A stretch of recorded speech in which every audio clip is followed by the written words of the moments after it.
Bentrovati a questa edizione di Sport TG Long Version, come accade il lunedì e il venerdì. Apriamo con il volley, vittoria per la personal time 3-1 con Savigliano, una bella sfida, soprattutto il terzo set finito 29-31 per la squadra avversaria. Personal time in corsa per il primo posto. Andiamo ad ascoltare l'intervista a Daniele Mellano. È stata una partita difficile, lo sapevamo, dopo le statiche di Coppa Italia settimana scorsa. 2 partite di fila, soprattutto con quella tensione, non sono facili e ci siamo dovuti gestire un po' in settimana, ma si è scesi bene in campo e mi si è subito sotto per un set migliore sicuramente, siete molto bravi in battuta o in quant'altro.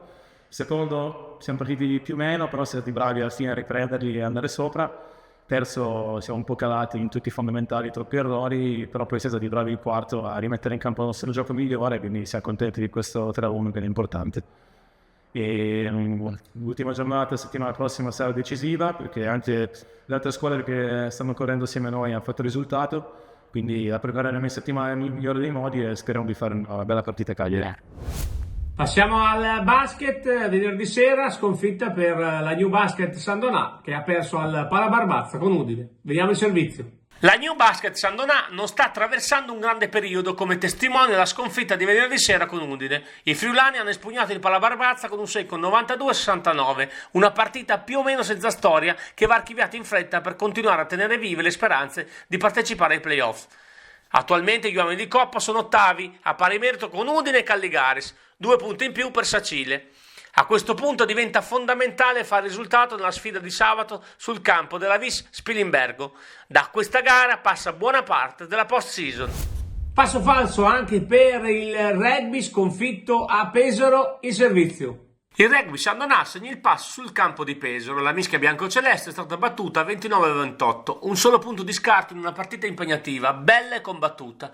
Con più convinzione poteva arrivare una vittoria, ma anche questo è il rugby. Questi gli altri risultati di giornata: Padova Union Badia 20-27, Tarvisio Valpolicella 33-17, Valsugana Casale 27-31, Villorba Viadana 17-53. La classifica: Viadana 51, Valsugana 45, Villorba e Pesaro 43, Valpolicella 37, Tarvisio 34, Casale 33, San Donà 22, Badia 20, Padova 12. Solo un pari per i biancocelesti nel calcio. La squadra di Siciliano ha pareggiato 0-0 in casa col Borgoricco. Il servizio di Francesco Ferrara. Quanto varrà il passo falso di ieri allo Zanutto? Lo sapremo fra qualche settimana. Ieri la squadra di Siciliano non è andata oltre lo 0-0 casalingo con il Borgoricco. Il Conegliano non sbaglia un colpo e si è portato a più 4 in graduatoria. La capolista è andata a vincere 2-1 sul campo della Piave. Guardando l'alta classifica, il Giorgione ha perso in casa 3-1 con il Falmec.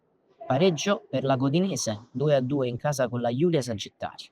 Ora la capolista ha 4 punti di vantaggio sul San Donà. Queste le posizioni di testa: Conegliano 50 punti, San Donà 46, Giorgione e Godinese 44, Borgoricco 43. Mancano 6 partite alla fine del torneo, sarà una bella lotta per salire in Serie D. Il Conegliano è il grande favorito. Da San Donà, per Sport Web TV, Francesco Ferrara. La nostra edizione del TG si esaurisce qua, grazie a Carolina Cosentino in redazione, a Marco Mamprin per il supporto tecnico e a Fede Montagnani per le grafiche. Bye bye.